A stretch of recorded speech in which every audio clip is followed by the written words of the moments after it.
Hi అండి. ఈరోజు మా ఇంట్లో గుడ్ల పులుసు.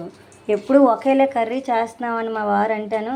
ఇగోండి గుడ్ల పులుసుకి రెడీ చేశాను. ఏపిని గుడ్లు ఉడకబెట్టి ఇగో ఇలా ఆయిల్లో వేపుకొని పసుపు వేసి ఆయిల్లో వేపుకొని తీసుకోవాలండి. ఇలా తీసుకొని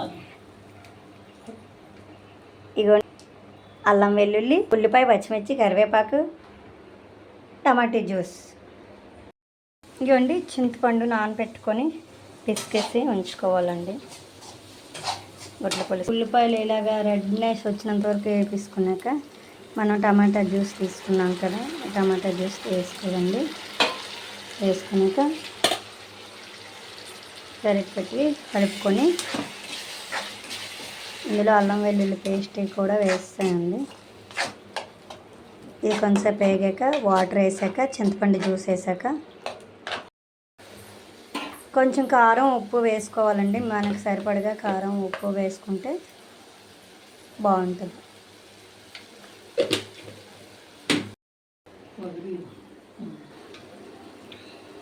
చింతపండు పులుసు వేసుకోవాలండి. వేస్తున్నా